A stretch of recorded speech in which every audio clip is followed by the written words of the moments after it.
and welcome to, is it episode 11? It's episode 11. Season 4. We still ain't got no jobs.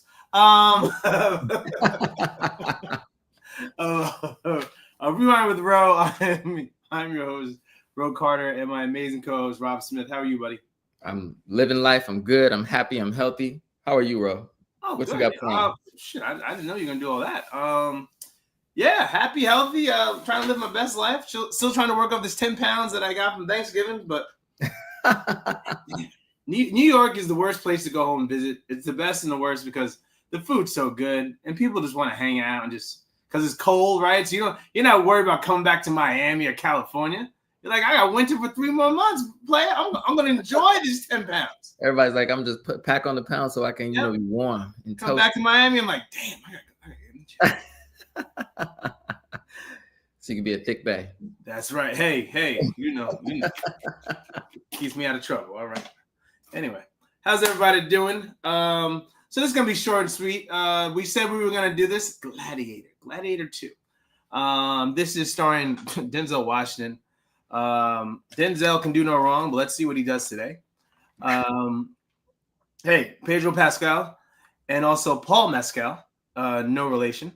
That's a Pascal and a Mezcal. And then they bring back Connie Nielsen, who played, I guess, what do you want to play? The partner back then? I don't know. What was her role? She was like a mother, but partner and brother. She was, anyway, the daughter to the emperor. Yeah, and so, anyway, they bring the cast back. This is by Ridley Scott, Gladiator II. So we spoke about this a little bit before, and I was like, you know what? Why would you touch this film? Russell Crowe, Ridley Scott, they did an amazing job. The casting was amazing.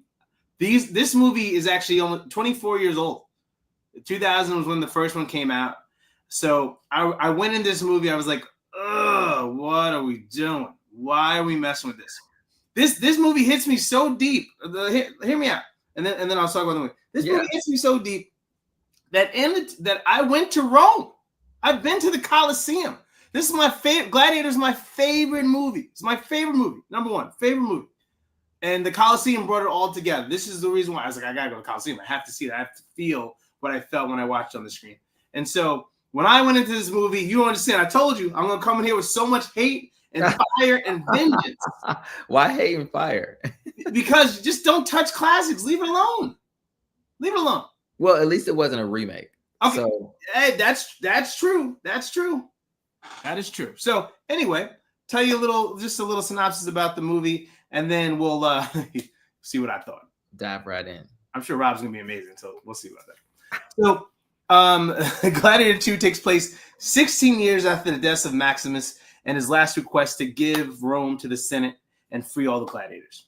The Senate has lost control now, and Rome is now ran by 2 tyrannical emperors who are crazy, who want to conquer more land and to entertain with bloodshed.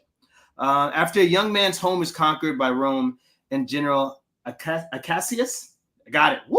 I was his names. You got it. General Cassius. He's actually played by Pedro Pascal, and this young man becomes a prisoner and is brought by Macranius, who is played by Denzel Washington, who sees him fighting because after they capture you, what Rome usually does, or any fights, they make you either a slave or they sell you off, auction you off, and then you fight as a gladiator. And so before you enter the ring of a gladiator, there's just like a warm-up kind of pit and see where you're at. And Macranius, played by Denzel Washington, actually works that area. And he's like, hey, I like that kid. Let's get him. And so he purchases the kid, and then now he's training him to become a fighter or one of the gladiators at the Colosseum. And so together they figure out that their goals are invested in each other. Lucius, we find out later, is Lucius, the son of Lucilia. He wants revenge on Cassius' character because he's the one who took his wife and took over his people. And so his revenge is like, I want his head. And then Macranius, played by Denzel, is like, you know what? I want Rome's head. Let's go. And so together they battle it out, and then we see what kind of unfolds. And all these little secrets come out that we didn't know that happened in the first one, all the backdoor stuff that was going on. We learn in 2. and what everybody's kind of plan is. Boom. There you go. Let's start like this. What did you think of the storyline going into this? Again, I wasn't privy to what the storyline was going to be ahead of the film. I knew it wasn't a remake. I didn't exactly know what direction they were going to take in approaching it because I didn't look too much into it. But I thought that they did. I thought it was a great way to bring back this film. I thought the storyline picked up on the perfect character, and I thought that it gave ample opportunity for them to kind of show a nation in the same struggle of trying to, of political power. And it gave room for all of these new vibrant characters that I thought they did a great job of crafting. The villains were all very strong characters. The heroes were all very strong characters. So I thought they did a tremendous job crafting the story itself. Yeah, it's a similar story, right? It's like you want to give Rome back to the people. The emperor's like, nah, I kind of like the way it is. So let's keep the powers that be. And then there's that fight back and forth.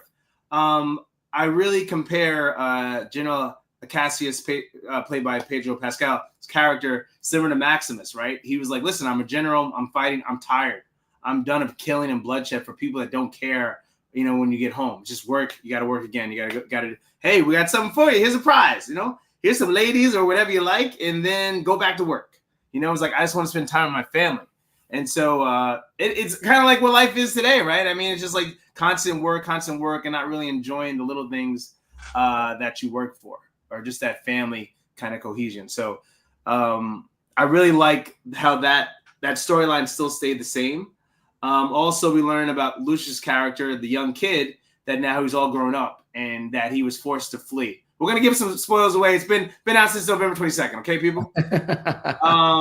You should have seen it by now. Yes, there you go. That is your warning there. So Lucius is all grown up, and we find out how his mom made him get out of there. So soon, I like how they go back and forth too, which was nice because it gave you the storyline. Like, oh yeah, I remember that. I don't know what that's called, the artwork. Instead of them going back and showing like a past scene, they did it through artwork.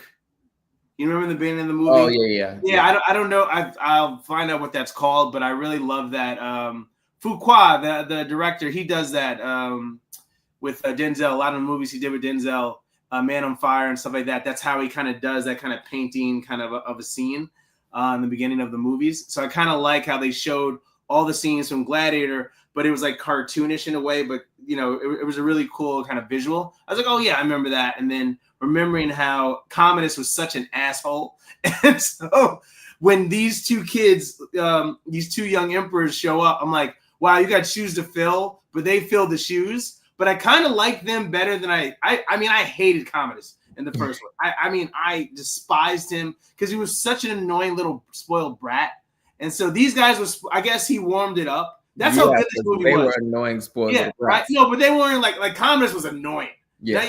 You had two watered down versions of him, and I just felt like, but I guess that's how much the first one sets the bar for these characters. You're like, yo, when these bad guys come in, they got to really come in hot, or it doesn't do justice to the film. So, like I said, the casting was amazing. What did you think about the casting for everyone? Oh, the casting was phenomenal. Of course, Denzel is nominated for a Golden Globe. We'll see where the chips fall for everyone else as award season approaches. I thought Paul Mescal did an absolute tremendous job. I loved, like you said, Connie Nielsen being brought back. So when they had the big reveal when she turns around and she's like, "Oh, girl, you got a job again! Yes, you owe this 16 years. You look good, girl. You look good." And then the contrast of the two emperors who are in rule. The contrast between them and their personalities, they crafted those very well. I loved, I don't know how to say their names. I guess Emperor Geta, I guess he would have been more of the subtle, and subtly annoying brother. And then Emperor Caracalla was extremely childish, annoying, and with his pet monkey. So it was just, I thought it was very well cast. It was fun to follow each character, and you kind of were like, "Oh, I can't wait till they kill him because I know it's coming." Yeah, right. You're like, can we kill? That's a good thing too. It kind of felt like Game of Thrones. You're like, I can't wait till this person dies. Right. Like, they're so annoying, and so there's a lot of balance there that keeps you intrigued. The battle scenes are amazing. I mean, they start off. I mean, again, the first one, like I said, the first one. If you haven't seen Gladiator, I don't know what you're doing with your life, but the first one they battle, it's like you feel like you're there on the field. And Russell Crowe's character, one of the scenes he says, "Man, what we do in life echoes in eternity."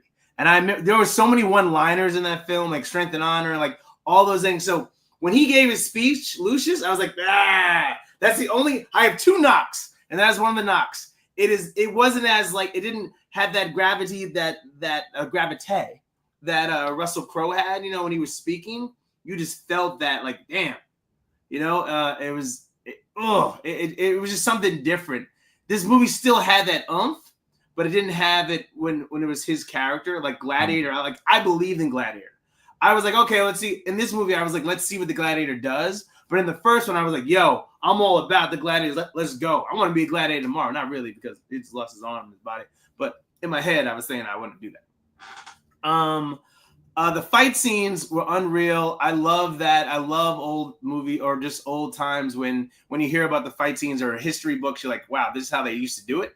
Like that was it. Like you get cut, you probably lose your arm or you're dead. That was straight up, that's just what it was, And then people got conquered like that. You're just chilling one day and all of a sudden you see a fleet on your coast. You're like, damn. This is, I guess either we surrender or we're gonna fight it out. So that was just crazy how real they made it feel like you were a part of that. And then also the history of the Greeks and the Romans and then like that after death kind of vibe and feeling they had. It was like 3 movies in one, but it kept true to the story, which I appreciate because it could have went somewhere else. Like, the afterlife and where we're going. I'm like, because they didn't really show the afterlife in Gladiator 1. So in this one, they give you a little preview of the afterlife. Yeah. The really only thing we had in the first one was Russell Crowe, like, getting ready to see his wife again. But in this one, you kind of see like, hey, death is coming for you, picking you up on the boat. Let's go. And I'm like, damn, we're going that deep in it. So it's really Scott. So it's not going to be done poorly. So we can expect that the I guess the activation of it's going to be done well. So yeah, but it was interesting to see that. And I think we've seen this kind of experience in a lot of series based on this era recently and that have recently popped up that have been also done very well. But yeah, I like that they incorporated that as well because it gave us an idea of like their spiritual connection and their connection to each other, and how they use like the power of the people who they had connections with and love with to really propel them and motivate them to continue on or to push further in their quest for whatever it is that they're fighting for. So then we get introduced to Denzel's character. And man, when I tell you this guy, Macranius, Denzel did so many little things. I mean, Rob, you probably appreciate way more than I do, you being an actor. But like, he would do some things like with his robe and like his hands that you were just like, this dude is crazy. He's on a no, seriously. Like his character, if he doesn't get nominated, I didn't think it was. I asked somebody, I was like, hey, what do you think of the film? They're like, you got to see it. I'm like, really? I'm like, what are you doing? And the storyline's great because you find out later that he was basically a slave to the emperor. And he's like, listen, I hate Rome. I want to destroy it. You find that out later, but you're just like, oh, he's got an interior motive that we don't even know about. And then it comes out later, but you see how he moves, bro. When he, I'm not going to give those scenes away, but there's this like scenes. I'm like, yo, he gangster. It's like Training Day back in Roman times. That's it. There, it's Denzel in Training Day back in Roman times, a little garbs and doing stuff. So he was just on point.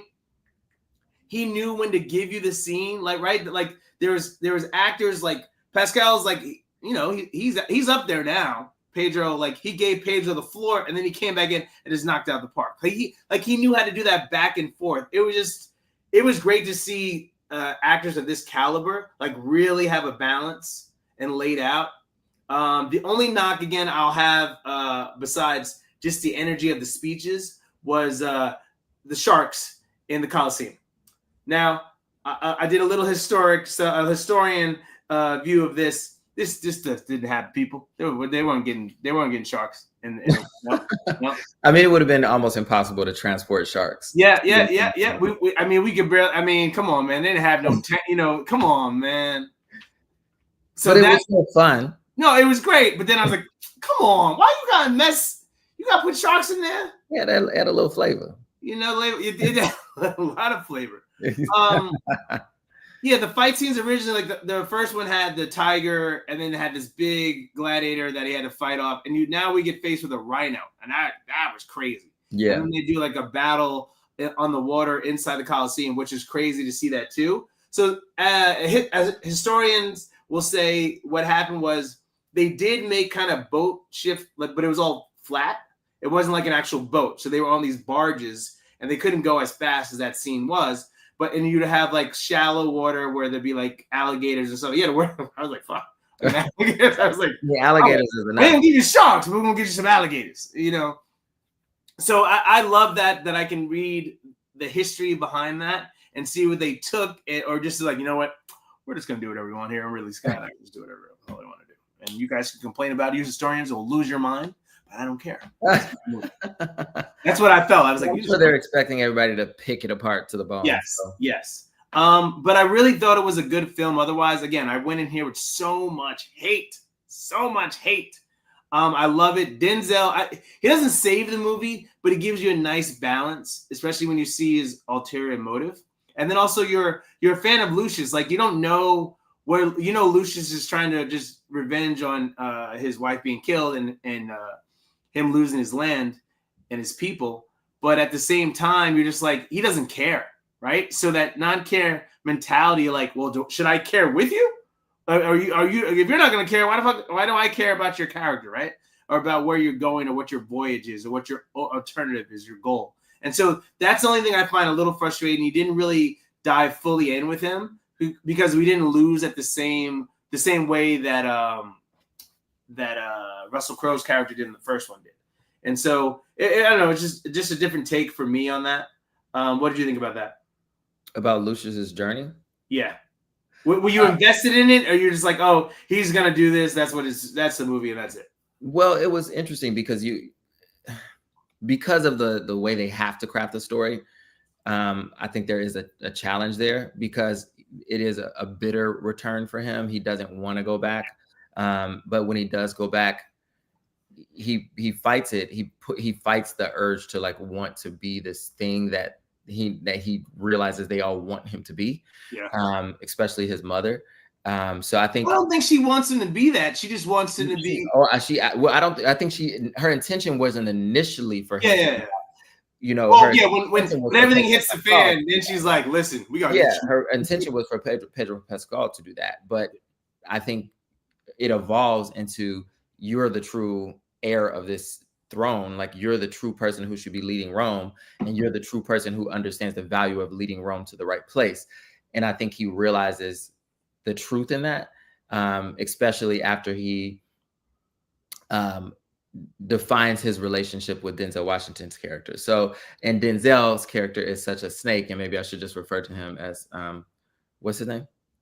It's Macrenius. He's such a snake, and we don't realize how powerful a snake he is until we progress further and further and further into the film, and we realize, and he can realize the power that he has. So I think he does evolve in that space, but with it already being 2.5 hours, or close to 2.5 hours, I think. Bro, this movie's 3 hours long. I had to see it twice because, like Wicked, I fell asleep, and I'm tired of falling asleep. I need 2 hours and 15 minutes. I don't need nothing longer than that. If we had to stretch more content into the film to foster an understanding of why he's doing it, I think the film would have been too long. So I think they worked with what they had, or they would have had to make this 2 parts like Wicked. I think I was okay with it. And I was okay with the way they developed Lucius's character. There were a few things that were just so predictable, that I think they could, if they would have made the unpredictable choice, it would have even been better. Because I don't want to give too much away, but Lucilia's character, like the expectation of what's to come for her character is so like on the nose. I just wish they could have gone in a different direction with that. It was so expected. It was so expected. But I didn't think they were gonna let it happen though. I think they shouldn't have let it happen, because I think the expected thing is to let it happen. So I was like, no, I think she's always, because she made it to 2, right? And I'm thinking like, oh, they're not, no way they're gonna do that, because it's like she's been the face, you know, kind of like that puts Maximus' character to Lucian's character, you know. But I guess in essence, if they want to make another one, she has to be out of the way in order for him to. Which they should have done with Star. Sorry, I'm going to go off script for a little bit. Which they should have done with Star Wars. They should put everybody in the Millennium Falcon, blew it up, and then you can just make the Star Wars movies good. And what you did was you stretched it out, and you had to slowly kill everybody off. But you could have just done it in one film. Everybody, put everybody in one, just boom, blow it up. Oh damn, they're dead. Yes, now let's go. Sorry, that's been on my brain for a while now. Oh my gosh, no, but yeah, I thought it was great. Okay, all right. What do you think about them removing the infamous scene of Denzel? We heard about that, and so Denzel was like, you know, if you like to do whatever you like to do, you know, he hinted to it, which was great. He's like, I was like, yo, bro, what's wrong with you? Denzel's great because he can put you in a scene without you having to see the scene. Yeah. Right? Is that the best way to describe it? Like, he did a little thing. I was like, all right, that's all I need to know. That was good. I think he was excited to have done it. I think he wanted it to be in the film, and they chose to remove it. But I think they should have left the kiss in. It was just a kiss. Would you have been upset if Denzel had a kiss? No, I just don't think at this point you need to do the kiss. Why? What is it? What is a kiss? Again, listen. If that's the case, we need to go back in time, and him and what's his name in Pelican Brief, they need to hook up. They should. Again, but times were different. You couldn't do that back then. I'm just saying. So but now you can. I'm saying keep that same energy. That's all I'm saying. No, I'm just saying the times are different. Yeah, so of course. So I'm just saying keep. But I feel like there was probably some concern around specifically audiences of color having an issue seeing they weren't letting that girl touch anybody. So I think he should have been able to have his little kiss scene put in the movie, and it was relevant to the progression of the story. Like we heard about his relationships in the story quite often, and in most circumstances, when you hear about the relationship at the level that we hear about it in this film, you see some kind of activation of the relationship. Whether it's in a brothel or in a personal relationship, you usually traditionally you see that, but they chose to cut it out. But I think it's because it's Denzel. But I think they should have. It was just a kiss. They should also, I think Ridley Scott knew what was going to happen, and that Trump was going to win, and that he knew that the film would have been destroyed if they would have been like, oh, based it upon Denzel, because that would have been the talk of the town. Oh, Denzel does this. Oh, blah blah. I'd rather you watch the film. No, seriously. Watch the film for the content, then, you know, now you take a storyline that's literally like 2 seconds. We're still not mature enough to just like. If we're not mature enough to handle Denzel giving a kiss to a male lover in a movie, then we have a long way to go. Have you not been paying attention, Rob? I mean, come on. Rob, go outside your window. The world is on fire, Rob. What are you talking? It's not on fire yet. Your friend. There you go. Yes. Yeah, your Rob. Friend Travis is saying hi, by the way. Who is? Travis. Hey, what's up, buddy? That's my brother. Oh no, no. That is a different person. Chavez. He wants to come on the show one time. We gotta do a show with him. You. Yeah, we'll bring on Chavez. He's a lot. A lot is good. But he can sing. Okay. What's up? So anyway. We did a musical last week, not this week. I know. He was like, you didn't get me? I was like, relax. Relax. So anyway, thanks for watching, buddy. Appreciate it. What was I going to say? Finishing up here. Anything you want to add to the film that stood out? It's currently nominated for 2 Golden Globe Awards, I believe, just 2.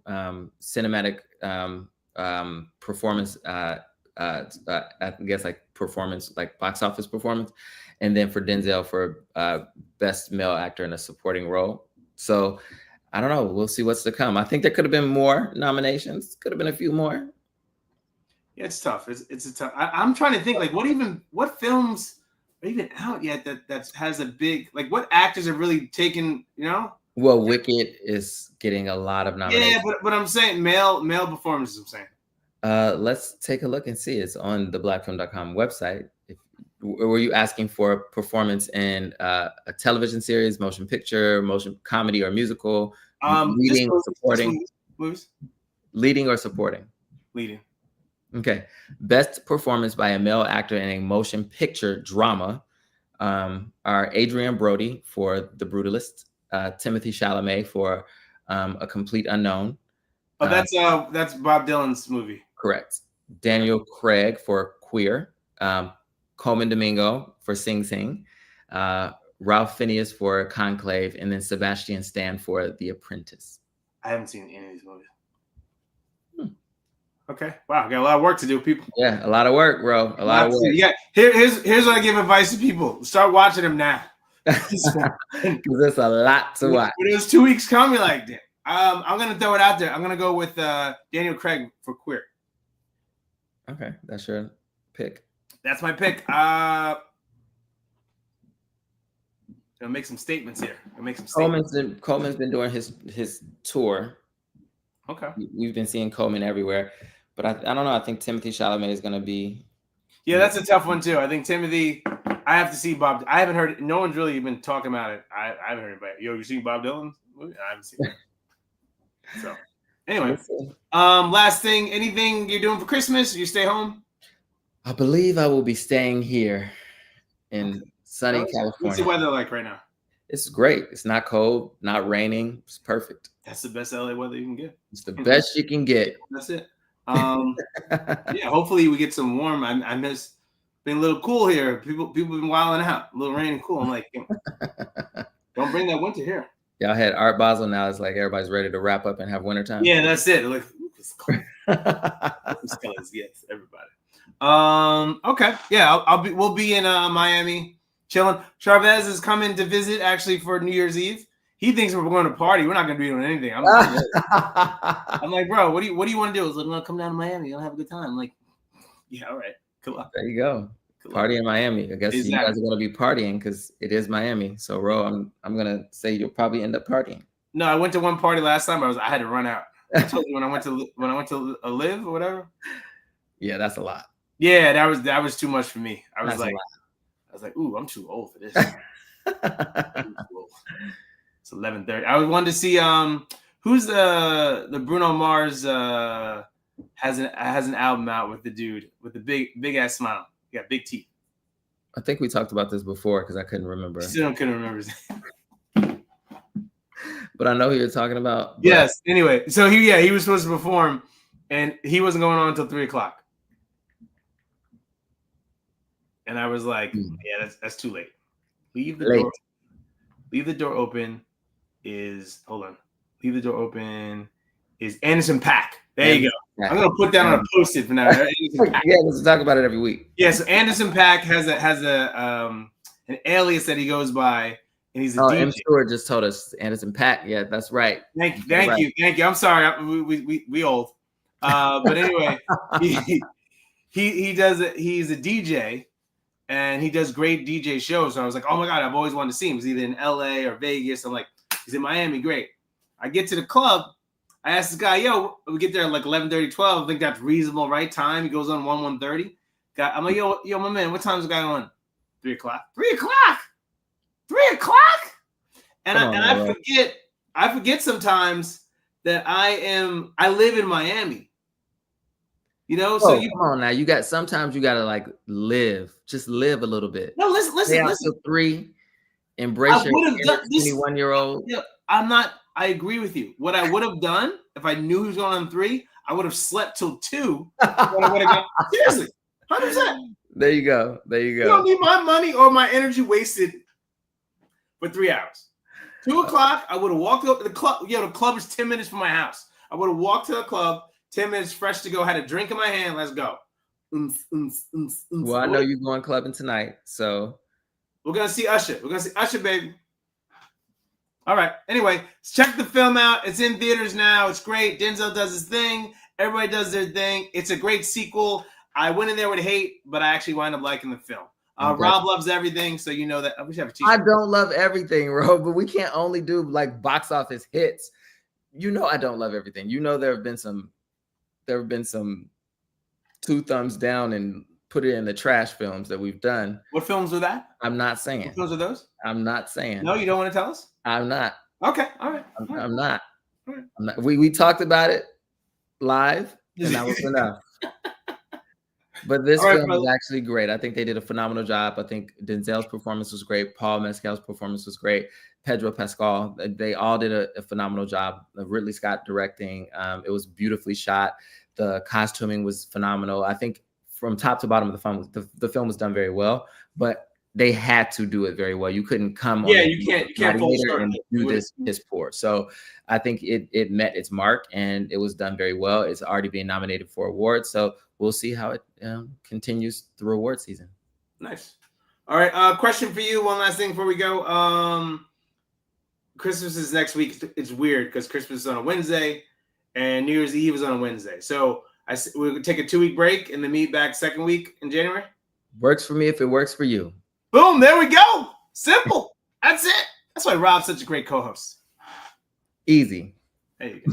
All right, guys. Everybody, happy holidays. Merry Christmas. Happy New Year. And we'll see you in the new year.